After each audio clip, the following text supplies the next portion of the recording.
আসসালামু আলাইকুম। আশা করি সবাই ভালো আছেন। পৃথিবী কখনোই সুখের বাসযোগ্য নয়।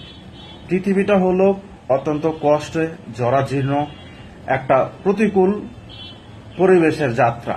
এই যাত্রায় আছে পদে পদে সমস্যা, পদে পদে বিপদ, পদে পদে লাঞ্ছনা গঞ্ছনা। আর যত ভালো মানুষ আছে দেখবেন তার আরো বেশি অবস্থা খারাপ। নিষ্ঠুর ওই প্রকৃতিতে আপনাকে বেঁচে থাকতে হবে এই দুনিয়ায়। আপনাকে বুঝতে হবে যে এই দুনিয়াতে কিভাবে মানুষজন এসেছে। আমাদের প্রথম নবী এবং রাসূল হযরত আদম আলাইহিস সালাম সুখের যে জায়গা, সেই সুখের জায়গার মধ্যে কিন্তু ছিল। এটাকে আপনাকে মাথার ভিতরে রাখতে হবে যে হযরত আদম আলাইহিস সালাম সুখের জায়গার মধ্যে ছিল। তাহলে সুখে যে থাকার জায়গা, সেই জায়গা ছেড়ে কেন আল্লাহ তাআলা এই দুনিয়াতে পাঠিয়েছিল? এই ঘটনাটা আমরা সবাই জানি যে হযরত আদম আলাইহিস সালাম একটা ভুল করেছিল এবং তার সঙ্গিনী হাওয়া আলাইহিস সালাম, তারা দুইজন মিলে একটা ভুল করেছিল।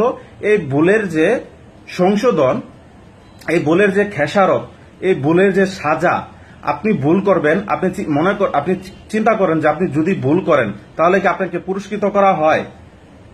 তাহলে কি জান্নাত ছেড়ে তাকে এমন একটা যে জায়গা, জান্নাত হচ্ছে সর্বসুখের একটা লাস্ট স্টেজ, যে স্টেজে হযরত আদম আলাইহিস সালামকে রাখা হয়েছে।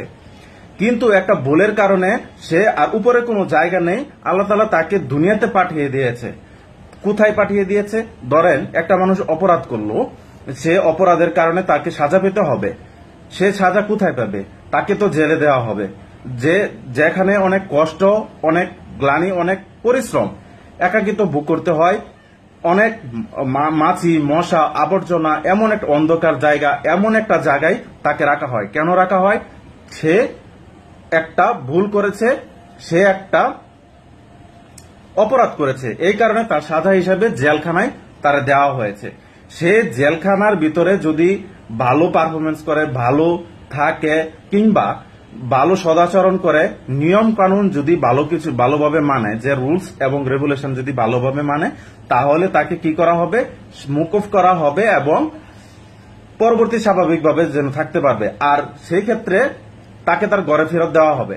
এবং আপনি যদি দেখেন তাহলে দুনিয়ার সিস্টেমটা এরকম যে আল্লাহ তাআলা হযরত আদম আলাইহিস সালাম একটা পাপ করেছিল, সে গন্ধম ফল খেয়েছিল যেটা নিষিদ্ধ ছিল।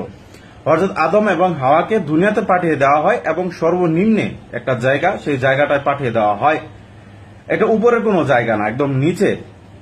এবং তাকে এখানে কি কারণে পাঠানো হয়েছে? সাজা ভোগ করার জন্য পাঠিয়েছে এবং কিছু অর্জন করে নেওয়ার জন্য পাঠিয়েছে। এবং সে এখানে যদি কৃতকার্য হয়, তাকে কিন্তু আবার সে আগের জায়গার মধ্যে রাখা হবে, অর্থাৎ তাকে কিন্তু জান্নাতে দেওয়া হবে। আবার এইখানে সিলসিলা যারা আছে, হযরত আদম আলাইহিস সালাম এর যারা বংশধর থাকবে, সবারই কিন্তু এটা পরীক্ষা স্বরূপ। যারা যারা এই পরীক্ষা থেকে উত্তীর্ণ হবে, এই দুনিয়া থেকে উত্তীর্ণ হবে, তাদের জন্য জান্নাত নির্ধারণ করা। আর নতুবা তাদেরকে যদি আবারও বিশৃঙ্খলার ভিতরে থাকে, অনেক কষ্ট সহ্য করতে, নানান ধরনের ভাবে যদি বিপথে চলে যায়, তার জন্য রয়েছে জাহান্নাম। এখন আপনাকে মনে করতে হবে, একটা ধারণা করতে হবে, যেটা হলো আদম আলাইহিস সালামকে দুনিয়াতে পাঠিয়ে হয়েছে, যেটা আমার মূল পয়েন্ট। আদম আলাইহিস সালামকে দুনিয়াতে পাঠানো হয়েছে সাজা স্বরূপ এবং একটা নির্দিষ্ট পরিমাণ সেখানে দুনিয়াতে থাকতে হবে। এই দুনিয়াতে থেকে আল্লাহর যে বিধি নিষেধগুলো আছে, সেই বিধি নিষেধগুলো মানতে হবে, পালন করতে হবে, ধারণ করতে হবে। এবং এই দুনিয়াটা হচ্ছে জরাজীর্ণ, খুব বাজে একটা অবস্থা, খারাপ একটা অবস্থা। এটা আমাকে সবাইকে মাথায় রাখতে হবে। এবং এটাও মাথায় রাখতে হবে, এই দুনিয়াটা ক্ষণস্থায়ী, কোনো দীর্ঘস্থায়ী জায়গা না, এটার একটা শেষ আছে। তারপরে আমরা এমন একটা জায়গায় যে দেওয়া হবে, সে জায়গায় কখনো শুরু আছে, কখনো শেষ নাই। সুতরাং আপনাকে যত আপনার ভিতরে বদ্ধমূল, মাথার ভিতরে যদি আপনি যত বদ্ধমূল করতে পারেন যে এই দুনিয়াটা কষ্টের একটা জায়গা, দুনিয়াতে পাঠানো হয়েছে হযরত আদম আলাইহিস সালামকে এবং আমাদের বংশধরকে সবাইকে পাঠানো হয়েছে সাজা ভোগ করার জন্য। এবং এখান থেকে উত্তীর্ণ হলে একদম চিরস্থায়ী জাহান্নাম, সেখানে সুখ আর সুখ এই দুনিয়াতে যেটা নেই।